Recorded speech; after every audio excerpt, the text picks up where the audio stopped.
And our Heart of the Valley Diabetes Awareness Campaign starts today, starting this April.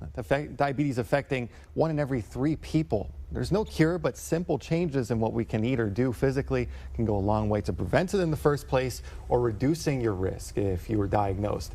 And joining us now is Dr. Pedro Mego, doctor from Edinburgh, correct? And soon to open in Westlaco again, right?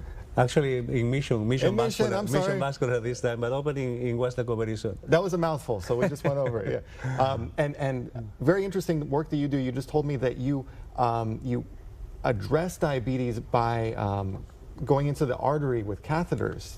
Is that correct? Yes. Unfortunately, diabetes is a systemic disease and affects the circulation in the whole body. If the effects in the heart usually put the risk of heart attack. If affect in the neck, put the patient at risk for a stroke, and if the circulation is affected in the legs, put the patient at risk for amputation. Unfortunately, that is one of the major complications of diabetes. So you try to clean out the arteries, which does not sound like a good time if you're the patient, but the end result is that you reduce the risk of the amputation. Yes, technology has improved significantly. That at this time we can approach the cleaning of the artery that traditionally was done by a surgeon in a hospital. Now we can do it with catheters, we can do it just as outpatient, and the patient can go home the same day without need of hospitalization. Technology has improved quite a bit. In your opinion, what's driving the high rates of diabetes here in the Valley? Unfortunately, I think it's the obesity epidemic that we are suffering here in the Valley. Not only in the Valley, in the whole United States, in whole Mexico. The types of foods we eat, fast food. Yeah, I call it vitamin T. No, vitamin T comes because of tortilla, tamales, tres leches, yeah, all of this, the good stuff that unfortunately is part of our culture, part of our daily diet, but increase significantly the risk of developing obesity, pre-diabetes, and diabetes. So what can we do to reduce our risk in the first place? The most important is lifestyle changes. Lifestyle changes includes improve our diet, but also improving our physical activities. Walking is a great activity.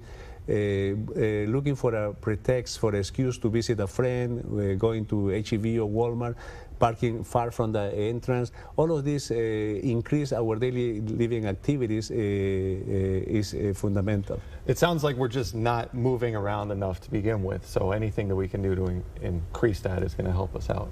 Yes, it is. You know, unfortunately, I mean, we have the commodities to have a car, the hot weather. We have just excuses probably.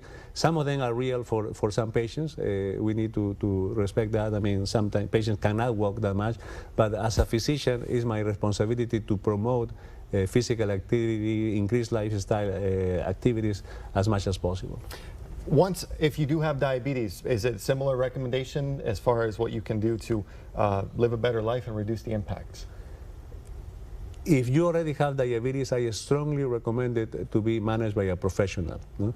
Don't follow the YouTube channels, the YouTubers or some experts on YouTube or on Facebook or TikTok that they claim to be experts, but they really are not.